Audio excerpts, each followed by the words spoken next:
Il y a une saga de films vers laquelle je reviens toujours. Non, en fait, il y en a plusieurs. Mais il y en a une où je ne peux m'empêcher, même en essayant très très fort, de faire pause toutes les 10 minutes pour discuter avec Mr. Pomme du lore, de l'histoire d'un personnage, des capacités d'une espèce, et lui et moi finissons toujours par sortir notre téléphone pour nous rendre sur le wiki de la saga et tenter d'avoir un début de réponse à toutes nos interrogations. Et c'est ainsi que pour cette vidéo, nous avons revisionné tous les films, le court-métrage d'animation et même les let's play de tous les jeux vidéo, chaque indice nous apportant un tant soit peu de réponses à ces questions qui nous taraudent inlassablement. Que savons-nous du lore des chroniques de Riddick ? Que savons-nous de Riddick ?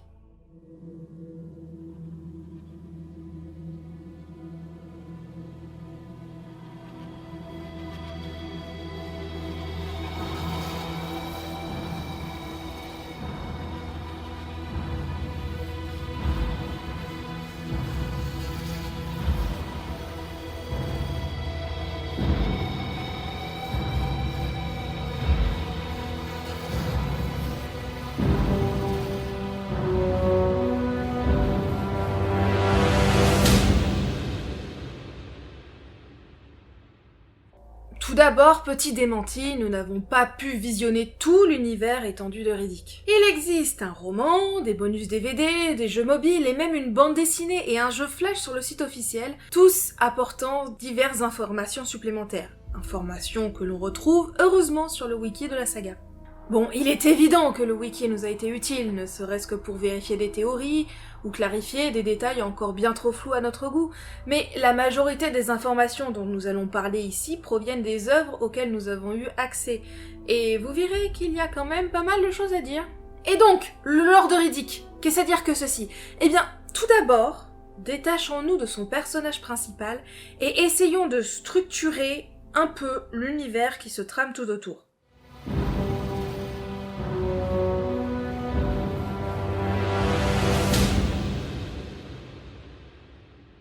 C'est la première question qu'il convient de se poser quand on regarde de l'ASF. Est-ce que notre monde existe ? Est-ce qu'il a existé ?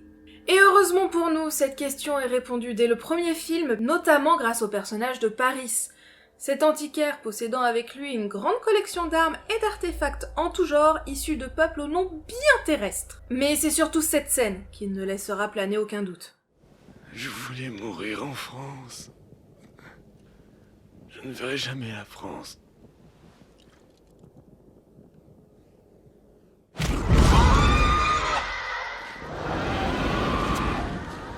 La France, et donc la Terre, existent.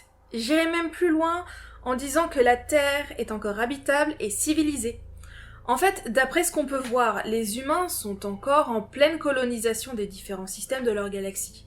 Les différents personnages que l'on croise sont des pèlerins, des pilotes, des chasseurs de primes ou mercenaires, des chercheurs, en histoire comme en sciences.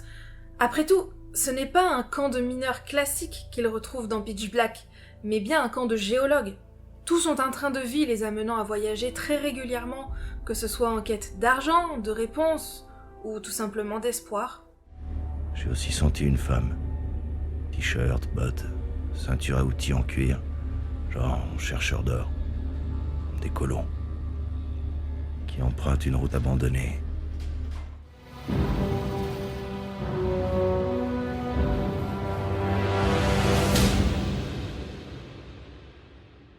Ainsi la Terre existe, tout comme sa galaxie, et elle est parcourue de long en large par des colons ayant quitté leur planète natale pour tenter leur chance dans un tout nouveau système, sur une toute nouvelle planète pour repartir de zéro.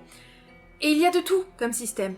Il y a le système d'Hélion, un système avec non pas 1 ni 2 mais bien 5 planètes habitables, toutes colonisées et dont la plus avancée est Hélion Prime, aussi nommée la Nouvelle Mecque. Cette dernière fournit même des ressources pour aider les autres colons de son système à s'installer. Hélion Prime partage sa lumière avec tous ses voisins les plus proches. Si nous sommes annexés, ils le seront aussi. Et ce système, c'est un véritable Eldorado en comparaison à d'autres. Certains manquent tellement de ressources que ces planètes ne peuvent permettre de survivre sans une aide extérieure, et les rares planètes de ce type disposant de structures habitables n'ont été choisies que pour y enfermer des prisonniers et minimiser leurs chances de s'évader. D'autres sont tout juste survivables, au point que personne n'a encore été suffisamment désespéré pour s'y risquer.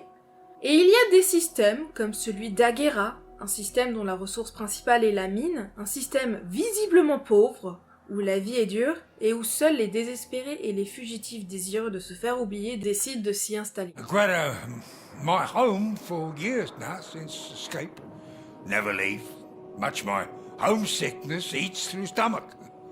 Many people, they come here like me, for new chance. Chaque système colonisé se développe à son rythme, bénéficiant ou fournissant de l'aide aux planètes voisines, formant petit à petit un État, avec sa propre structure politique, ses propres lois et sa propre police et armée de défense. Toutefois, leur influence ne semble pas dépasser le système colonisé. Au-delà, ce sont d'autres groupes qui agissent. Il existe des organisations diplomatiques, comme celle des élémentaliens, ce peuple digne d'un conte fantastique, officiellement neutre et spécialisé dans le calcul de probabilité à l'échelle de l'univers. Quand cela est nécessaire, ils envoient leurs émissaires aux quatre coins de la galaxie, afin de prodiguer leurs avis et conseils, d'espionner, de comploter... Tout ça pour maintenir l'équilibre, bien entendu. L'équilibre est tout pour les élémentaliens. L'eau et le feu, la terre et l'air. Nous avons 33 mots différents pour le dire. Dans un registre plus extrême, il y a aussi les nécromancers. C'est l'organisation dont on détient le plus d'informations. Cet ordre religieux prônant la mort parcourt la galaxie pour convertir par la souffrance le plus de gens et tuer toute vie leur résistant. Car pour eux, la vie n'a pas sa place dans cet univers et elle se doit d'embrasser la mort en se rendant dans l'antéverse, un autre univers où la vie et la mort ne font qu'un. Dans cet univers, la vie est antagonique à l'état naturel. Ici, l'humanité, dans sa diversité de races, est comme une excroissance spontanée, une regrettable et obscure erreur. Des colons, des diplomates, des extrémistes, qu'en est-il des structures plus économiques ?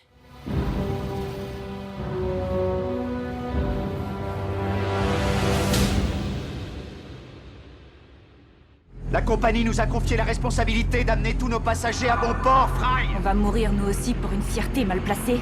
La compagnie. Dès les premières minutes de Pitch Black, on peut voir une certaine volonté à anonymiser les grands groupes influençant le monde de Riddick.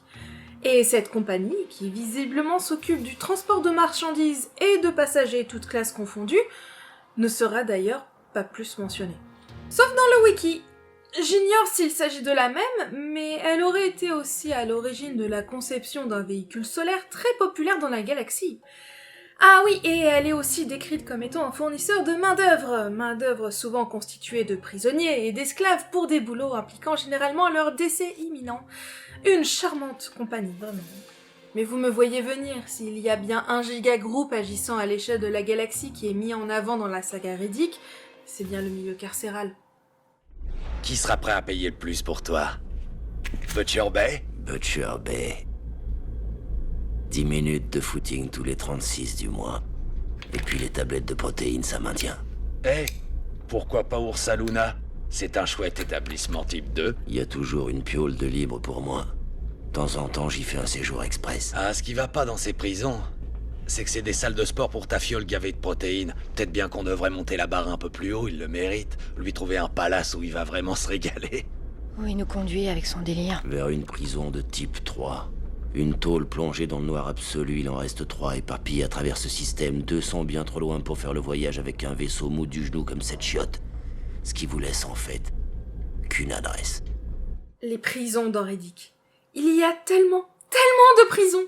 Si Ursa Luna est surtout mise en scène dans la bande dessinée Flash Pitch Black Slam City, Butcher Bay dans le jeu vidéo qui en porte le nom, et que Korovan est à peine mentionné dans un bonus des chroniques de Riddick, c'est Crématoria qui sera la plus mise en avant avec son apparition sur grand écran. Les prisons sont classées dans 3 catégories en fonction de leur niveau de sécurité, et seulement 3 d'entre elles sont de type 3, soit avec le plus haut niveau de sécurité. Butcher Bay de son côté s'est même offert le luxe d'avoir une zone pour chaque niveau de sécurité. Le niveau 1 est un niveau assez classique, des cellules, des couloirs, des bagarres, du défoulage de gâchettes de la part des gardes sur les prisonniers. Puis le niveau de type 2, au fond d'une mine, où il vaut mieux ne pas avoir peur du vide et avec quelques éléments venant pimenter la journée, comme du gaz, des prédateurs extraterrestres.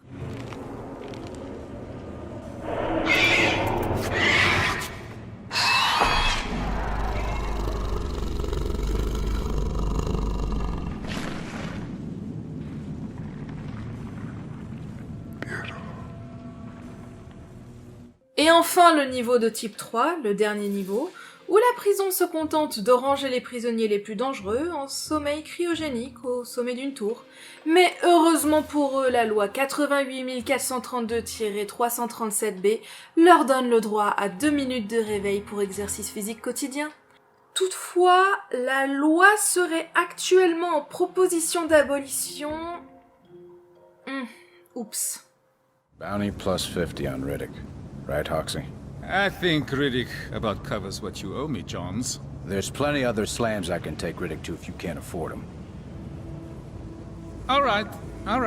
Perhaps we can come to a number, but don't push it, Johns. Et donc, qui finance tout ça?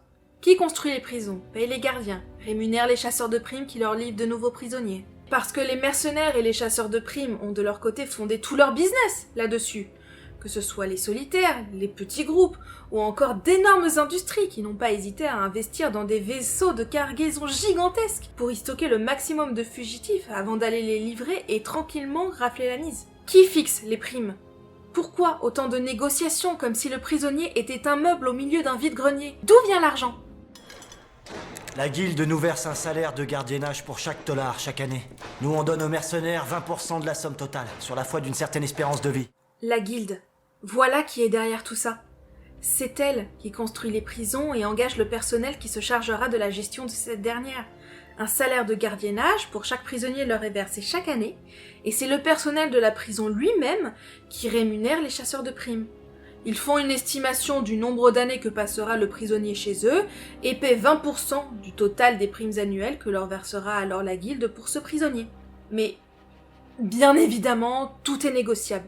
Notamment quand cela concerne de grands adeptes de l'évasion, et parce qu'il ne faut pas oublier que... Tu connais la règle.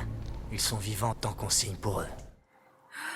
Dans un monde où les humains quittent la Terre par vagues à la recherche de trésors et de terres promises, dans un monde où les systèmes habitables peuvent vous offrir aussi bien le salut et la rédemption que la désillusion et la mort, où les prophéties ne sont que le résultat de calculs de probabilité et où une comète dans le ciel vous annonce que la faucheuse vient vous arracher votre âme de ses propres mains.